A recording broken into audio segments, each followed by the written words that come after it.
समझेंगे नाभिकीय संलयन और नाभिकीय विखंडन में अंतर। ठीक है, नाभिकीय संलयन नाभिकीय में क्या क्या अंतर होते हैं उसको देखेंगे, परिभाषा में इसके अंतर से ही समझ लेंगे। नाभिकीय संलयन क्या होता है, इसमें दो हल्के नाभिक क्या होंगे, परस्पर क्या होंगे, संलयन होंगे। संलयन मतलब क्या होता है, संलयन मतलब होता है मिलना।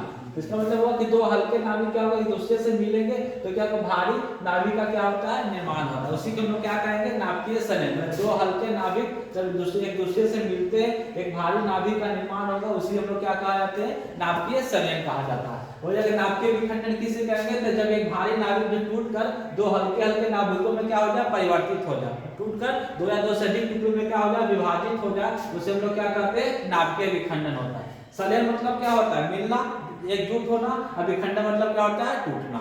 ठीक है, तो हो गया पहला परिभाषा क्या होगा नाभिकीय संलयन का, कि दो हल्के नाभिक जब परस्पर एक दूसरे से क्या होंगे, संलित होंगे, एक दूसरे से मिलेंगे तो क्या होगा, नाभिकीय संलयन होगा। नाभिकीय विखंडन क्या होगा, तो एक भारी धातु टूटकर दो अलग अलग छोटे छोटे टुकड़ों में क्या हो जाए, विभाजित हो जाए, परिवर्तित हो जाए, उसे हम लोग क्या कहते हैं, नाभिकीय विखंडन कहते हैं। अगला दूसरा पॉइंट है नाभिकीय संलयन।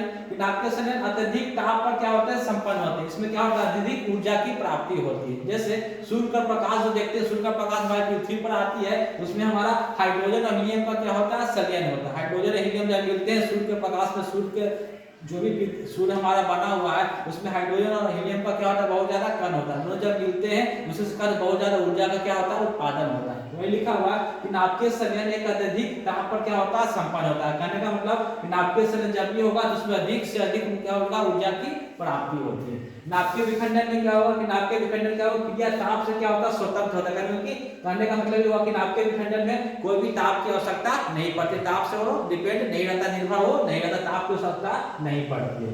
तीसरा है कि नाभिकीय संलयन प्रोटॉन द्वारा प्रेरित होता है। नाभिकीय संलयन किसके सहायता से होगा, तो प्रोटॉन द्वारा प्रेरित होता है। प्रोटॉन क्या होते हैं, जो भी हमारा नाभिक है, नाभिक में प्रोटॉन पाया जाता है, उसी से हमारा नाभिकीय संलयन हमारा प्रेरित होता है, उसी से जुड़ा होता है। नाभिकीय विखंडन किससे जुड़ा रहेगा, न्यूट्रॉन से। वो भी हमारा नाभिक में हमारा पाया जाता है न्यूट्रॉन। ठीक है, उसी से हमारा क्या नाभिकीय विखंडन हमारा प्रेरित होता है। चौथा देखते हैं नाभिकीय संलयन क्या होगा, श्रृंखला अभिक्रिया नहीं है। मतलब एक बार अभिक्रिया हो गया तो हमारा समाप्त हो जाता है, हमेशा होते होते नहीं रहता। लेकिन नाभिकीय विखंडन अभिक्रिया क्या है, एक श्रृंखला अभिक्रिया, कि अभिक्रिया श्रृंखलाबद्ध तरीके से क्या होगी, चलते जाएगी, जब तक पूरी रूप से टूट नहीं जाए तब तक उसकी श्रृंखला अभिक्रिया चलते रहेगी। तो उदाहरण देखते हैं नाभिकीय संलयन का क्या उदाहरण है, तो सूर्य का जो प्रकाश है वो किसका मिश्रण है, हाइड्रोजन और हीलियम का क्या है, संलयन है। जब हाइड्रोजन और हीलियम का जब संलयन होता है तो सूर्य का जो प्रकाश निकलता है वही हमारा क्या है, नाभिकीय संलयन का क्या है, उदाहरण है।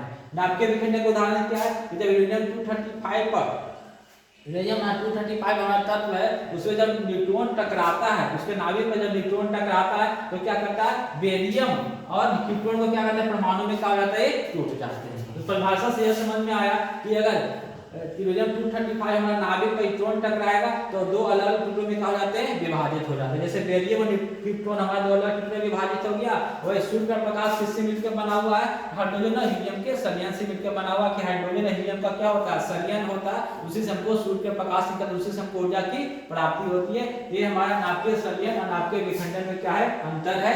धन्यवाद।